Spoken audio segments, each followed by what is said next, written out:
Greetings, sir and sirettes, and welcome to From the Depths with me, Lathrix, and welcome to a bit of a fight between brethren. In the left corner, we have the Deep Water Guard controlled Pseudomonas. In the right corner, we have the player, well, not the player controlled, but the player team E.coli. So today we're testing out some new missiles, and we're going to actually be completing the E.coli because there's actually a few changes I want to make, which are too big to simply do off camera and then try to explain. First of all, I wanted to see this. Holy crap! Death by 1,000 paper cuts, or what? Jeez. That's... I see. The problem with those missiles then is they actually don't go through the shield, do they? Because they set off before the shield, and then the explosion is a projectile. Still eventually got through it there, of course.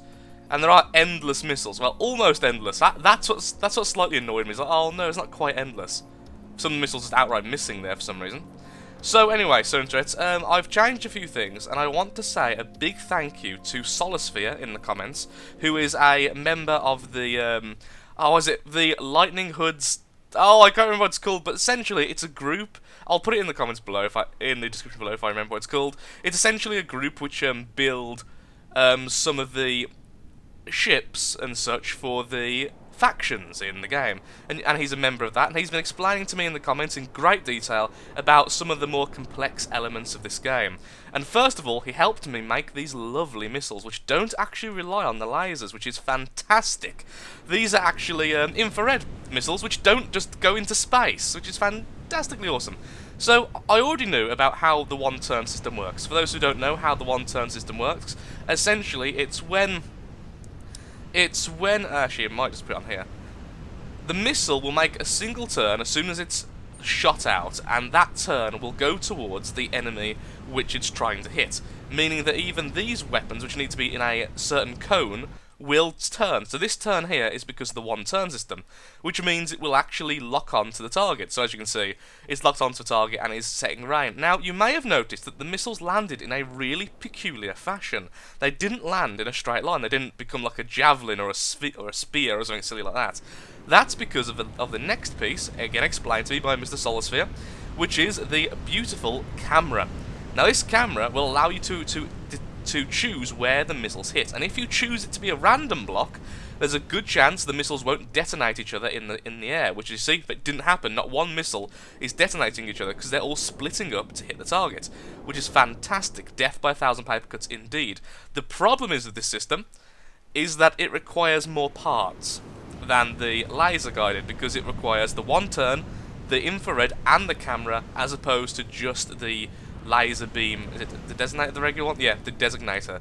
So these missiles are going to have to be bigger, which is what we'll be doing first. I'm then going to annihilate these towers because I don't need them anymore, which is fantastic, to save a bit of metal, and then we'll be explaining some other stuff. So, I want to also address a comment someone left, which was about how the armor is a bit too thin, and I agree, the armor is definitely too thin. However, it's kind of okay because of three things actually.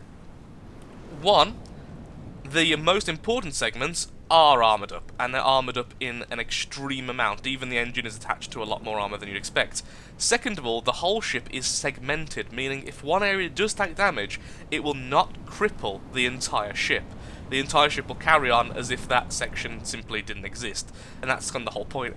Imagine triforcing in From the Depths. Is that missile bugged out? Okay, well anyway, let's turn off this thing's AI for a second, and let's restart the designer, because we've got a lot to do, so let's to finish off the E.coli. I think the E.coli is going to become my flagship now, because honestly, well, look at that. The rain of missiles is just too freaking cool. So back in a second with that. Okay, so we're back, and I'm kind of resting on the E.coli's keel. Yes, some of you told me the name of this thing. It's a keel, and it is. So, there's multiple things I want to do to the ship, and I no longer have a resource limit other than 700,000 metal. So this is now no longer going to be a simple, well, it's going to be an AI ship, but that's going to be it. So first of all, these missiles simply need to be bigger. As you saw during the fight, there were some serious issues with it in terms of they didn't turn very fast and didn't go very far. The issue is, of course, there's only 3 fuel tanks as opposed to 4, which I want, and there's only 1 fin. So essentially, and also they're a little bit weaker than they used to be. So we're going to add a single extra missile block to each, and then add an extra bit there. So let's do that right now. I'll just quickly pop off the recording, most likely in editing, because I like editing stuff these days. Yay, having enough memory to actually just constantly record. But first of all, why isn't this attaching? Oh, because I've got G. Is that the right way? It is! Yay! So that means now it has 2 more. Oh. I don't expect any bigger than that, so I'm going to have to sacrifice either fragmentation warhead or fuel. And I think I'd rather sacrifice the warhead, because honestly, this is death by 1,000 paper cuts, not death by 1 strong missile, and I'm thinking about adding stronger missiles anyway. Actually, no, first, Sir and Sweats, we can all bask in the glory of doing one thing, which is always deleting things, which is always a fun thing. So those are that, and then here comes all the beams being destroyed, and then that goes down, and we'll do the same for the other 2. So the point of destroying these is kind of twofold, honestly. Not only are they redundant now, but this means that now the missiles won't catch it anymore. And with the lasers not being the controller, there's actually quite a big issue with them actually catching these anyway. So yay, a little bit of extra resource back, and we can fill in these holes again with the metal beams. So back in a second when the missiles are actually in place. Okay, so the missiles have been changed, and as you can see, they now turn on a dime and make it much further. So this poor little Sea Viper, who is just being the test of this weapon, is completely... Oh, look, I just love this so much. Oh, I love this game at the moment so freaking much. Missiles, missiles everywhere. That's just the most important thing in the world. I think you can probably stop shooting now, honestly. You've done enough. So, Mr... Is that still attached? So, we still need to repair some of the holes in the hull, but I'll do that in the next part. So, yeah, this is the end-up setup we've got here. We have 4 fuel tanks, 2 fins, 1 of that, everything. So the missiles now are significantly weaker and cost a fair bit more, but their accuracy is going to be so much better than it's ever used to be, and it will have, well, so many improvements compared with previous designs. It's certainly worth the extra cost. In fact, first of all, because I know you like seeing things blow up, and I certainly do myself, I really want to fire missiles at a coffin nail. I don't know why. Perhaps it's because I freaking hate the coffin nail and all of its horribleness after it killed the poor Listeria early on, and it forced me to reset the campaign, which is very, very mean. But also it's a good test to see if the missiles will actually detonate each other. So far, no detonations. Well, it's better than the laser ones already, even if a few get set off. Still no detonation, remember, they are going after random blocks, so I'm keen to see where the hell they're going to end up. Well, there we go. They are hitting the mark very well, and they all made it as well, which is great. The previous missile simply wouldn't have made it this high if only the few fuel canisters actually had. Perhaps I should make the proximity fuse a little bit closer to the ship. Or perhaps make the frag... No. The damage is being done, it's just not being seen yet. I just saw shots go through the thing, it's just... There we go, it just wasn't loading in the damage! Goodbye, sir. But the next wave of missiles is heading its way. Perhaps I may want to slow down the missiles slightly in terms of how fast they fire, just so we do have that constant volley, because I love that idea. Well, there we go. That's the coffin nail very handily dispatched by the continuous entity. So, now we've got to think about what other kinds of weapons. Oh, one of its missiles just hit us. And did nothing. Excellent. And actually I did see a lot of its shots get reflected. So both the Pseudomonas and the coffin nail have done no damage to this thing, just its shielding alone has been enough. Of course that is only against cannon weaponry, against lasers, against missiles of most kinds. They're not going to be exactly anywhere near it. Ow! That hurts. So, first of all, that actually reminded me, I do need to add repair bots, like I said I was going to. But so much we need to do. So, let me just explain vaguely most of the things we're going to do. So, adding a little bit of armor here and there, is going to be something. Do I see a bit of damage? Oh lord, what's happening here? Oh, one of the Pseudomonas' shots must have got through it actually in the end. Oh, it's actually got one shot through and completely See, this is what I mean though, in terms of the strength of the armor and such. As you can see, although it's done damage in here, I didn't even notice that the ship itself was still completely able to function and just do what it was doing without any real issues. So, what we're going to do, like I say, a few changes, is we're going to split the shield, the engine, into 2. Although I have been told this is less efficient, I do believe that having one half at the back, one half at the front would be the easier method, in addition to the fact that That missile's got jammed. Well, I'm blowing myself up for some reason. I'll have to have a look at that right now, actually. Why did that just happen? Why did that just happen? Wow. Why on earth did that occur? I don't...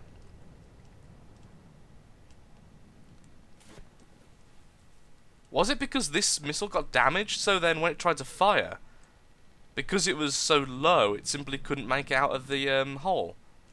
I mean, honestly, in the grand scheme of things, that probably won't make much difference in a battle, since if this area took damage already, the chances of being fully functional is pretty minimal. But still, I am curious to see why that just happened. I'm going to do a few more matches just to see why that occurred, and then I'll be right back. Okay, after 5 other fights rather, and restarting the vehicle spawner quite a few times, it turns out it happened one more time, just once. And what happened was, a section like this was shot off. So then when the missile fired, with only one missile, and it tried to do the turn, the missile got stuck on the metal and thus detonated.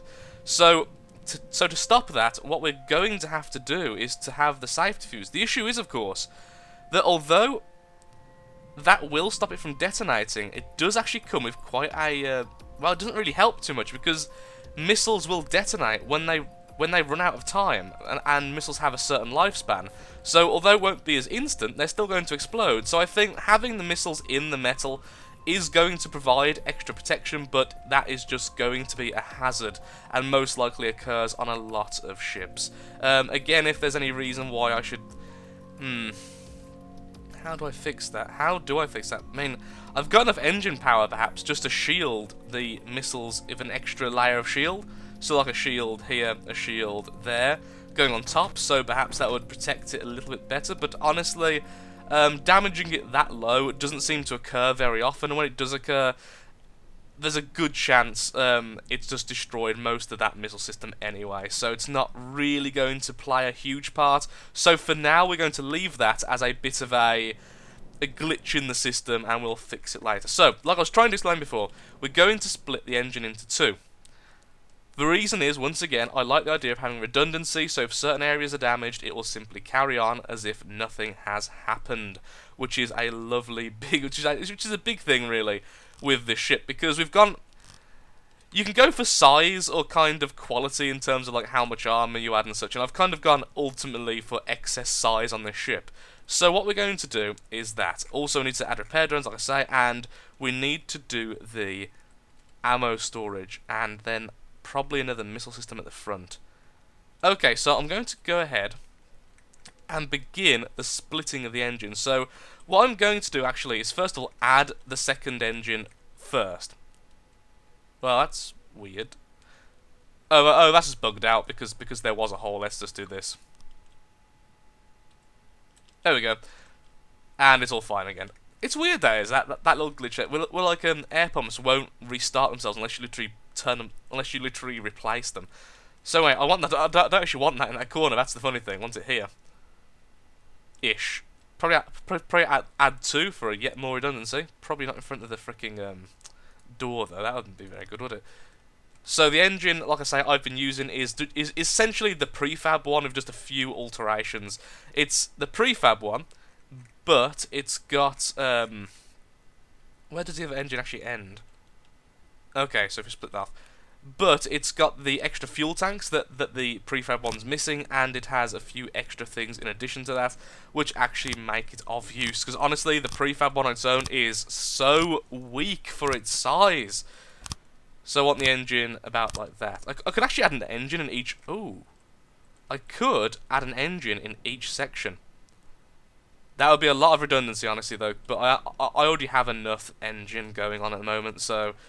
Right now, then, let's just destroy half of this, which will probably turn off the shields until we replace it. So just detach it from this section. Then we detach the top.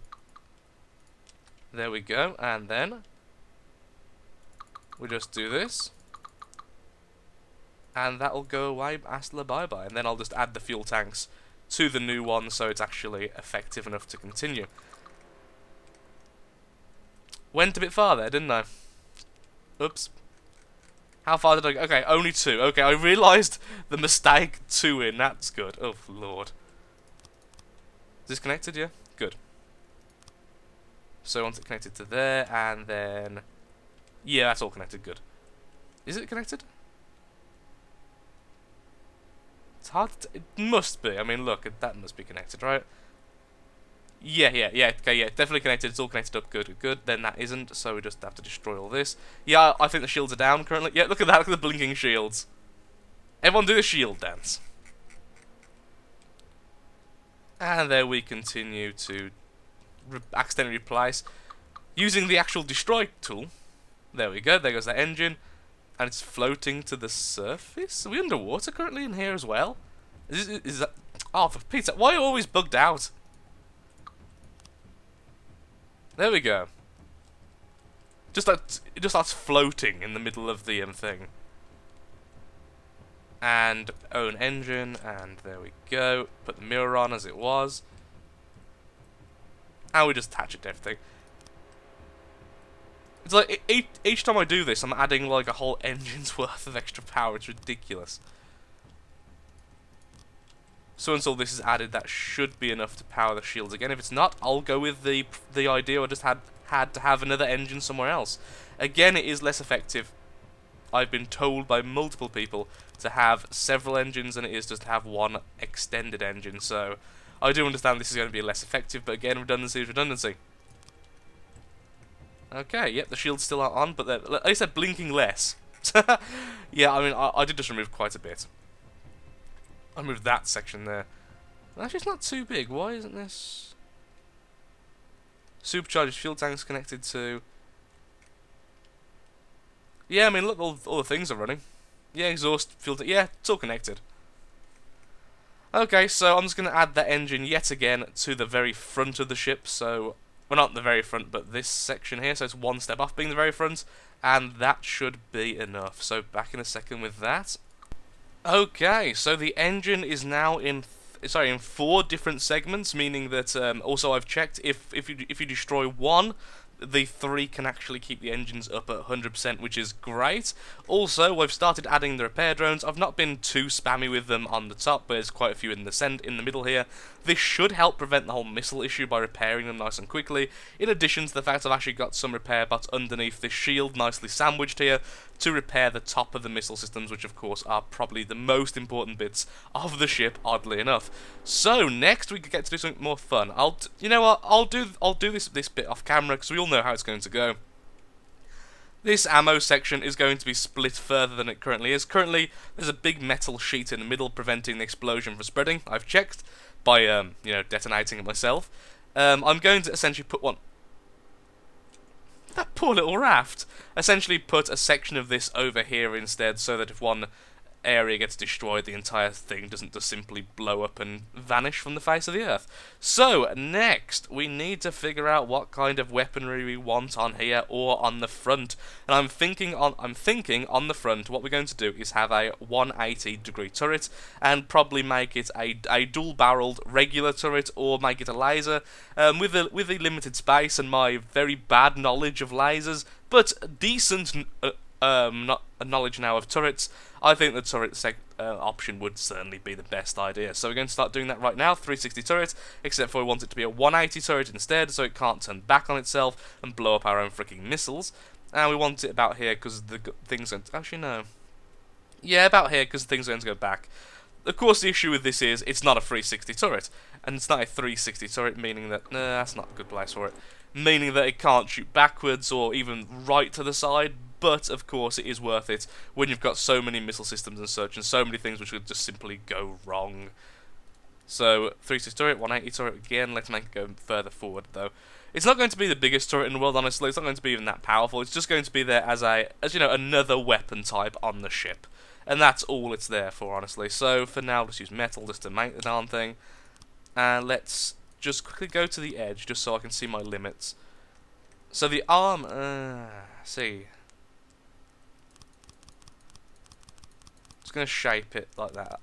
Also, by the way, I am going to smooth out this section eventually. Just right now, there's so much to do. Smoothing out and making pretty is going to be kind of the last priorities. It's helping they can't see a thing because of the freaking shield. So yeah, this is it. So that's the space we have to work with. I wouldn't want it any bigger than this. So we're going to have 2 firing pieces. Then I'm going to put them a little bit further back so the actual turret the actual barrel doesn't come way out of the system itself, of the turret itself. So custom cannons, firing piece there, and then we want motor-driven barrels, as usual, followed by 1 elevation and several recoil suppressions. And that has an accuracy of good enough. Okay, yeah, that's good enough for the size. So then we want to go to the 6-way connectors. Oh, by the way, sorry for my voice at the moment. I am shot. I recorded so much yesterday, it actually broke my voice. It's been a little bit of a strain to talk to people today. It's like, Lathrix, would you like anything from shop? Yeah, I would like some potatoes, please. It's been awful. Finally got the strength to try and do some recording right now, and I'm still dying on my feet. It's like, no, just kill me. Just kill me. It'll be easier. That's not how I want it. Plop. Oh, I thought I'd just break it all off, but didn't. That will, however. So I want it 1 lower, and I have got reasonings for this. That goes to here-ish. Yep, okay. Then I want this to come down as well. Go 1 to the side, and there we have it. Right, no, that's 2 on 3, don't I? Yeah. Just so we do the usual kind of thing in there. So we have so we have an auto loader on both sides. Then we have the ammo boxes in the middle and underneath, just for ease of building, honestly. I'm probably going to go with high gauge, but half of me does kind of want to go just dakka. But we already have enough kind of like weak shots. I think it'd be best if we do go with a higher gauge kind of thing at this stage, honestly. There we go. Is that connected? Yes, it is. Then we add ammo here, like so. There we are, and then ammo underneath. Actually, no, then I would like some armor piercing. Thank you very much. I won't check it until I've added the gauge as well, so I can go underneath here as well. Like I say, this isn't meant to be a particularly mega turret. You know, it's not going to be the main weapon of this thing. The missiles are obviously the main weapon of this thing. This is just a spare weapon, so I don't want to spend too much time on it. Don't want to spend too much resources on it either. So here's the gauge, which is the expensive part. Honestly. Actually, no, the ooh, that's a lot of gauge. What's the IP on this? So it's already at 11, so it's already going to go through metal, so we don't need any more, so now we go for explosive, which will go here. Make every shot count, lads. Thinking that we are going to need more ammo boxes, so just pop those up here on the autoloader. So we have explosive damage of only 300. That's not great. That's not great for its speed. 393. How much is adding a fair bit each time, but I don't think I'll go any more than this. So that's as much as I'm going to go for the actual turret itself. And that should be okay. Honestly, it looks cool at least. So now we just need to armor it up. So I'll be back once I've armored the thing up, and we are going to use beams now. Oh, by the way, the reason it's sinking is because right now it's trying to turn as hard as it can to the left.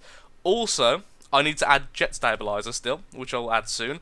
Also, the thing's bugged out again. The water right here, so the front's actually currently sinking because of that as well. So back in a second when all of those things are fixed. Ooh, we are back, and with a load of changes. I've done a bit more than I had intended to, honestly, but the ship is looking in a much better state than it was previously. For a start, it no longer tilts quite so badly when it turns, as it's showing here by turning and not tilting.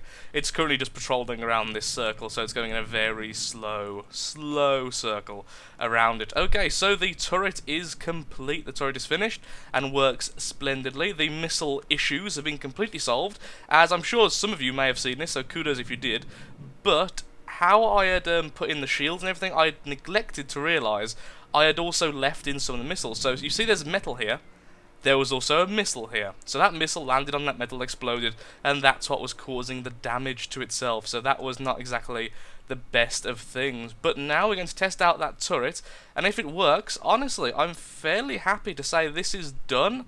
For now, although I still want a better missile system on the back, but for now this may be where we stop, and I'll do the rest completely off camera. So let's spawn in our Deepwater Guard Pseudomonas. Way too close, whoops.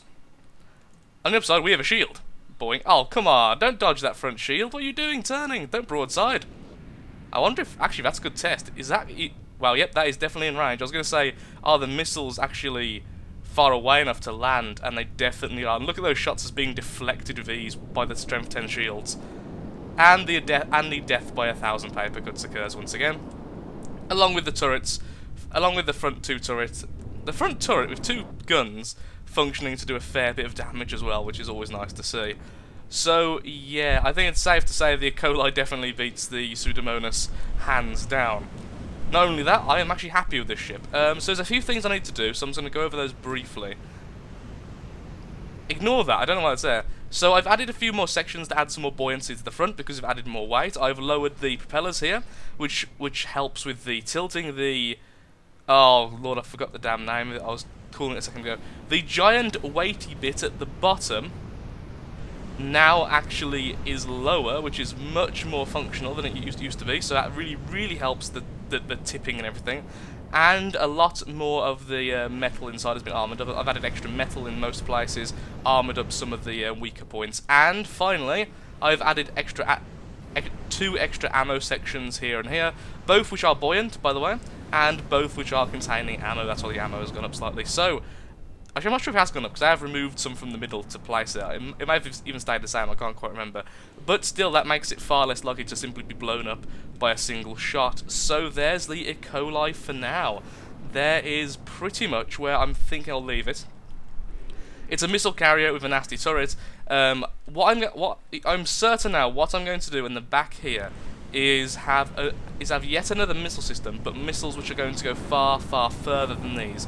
Because although these have now got the 4 fuel, so that is essentially 1 thruster, I would like to have 2 thrusters, so they are probably going to be approximately 50% bigger than these missiles, so that they'll have the maximum duration and start delay and all that. You know, you put the start delay to 20 seconds, so once the first one dies, the next one kicks in and starts using fuel. That way we can start doing damage to much further away opponents, even if the turret itself is actually quite long range already. Yep, that's salvage, well done. I really should turn off the attacking salvage thing. But still, I think I'm going to leave it here. I've actually spent a lot of time doing this, and this is the end result. It now costs about 470,000 metal, so it's certainly a lot more expensive than it used to be, but it's much more effective to boot. If you have enjoyed this episode, then likes, favourites, shares, comments, all that good stuff helps out me, helps out the channel, and of course shows that From the Depths is a series you are interested in, if you are interested in it. So, thank you, goodbye, have a lovely day, do take care, and until next time, toodle pip.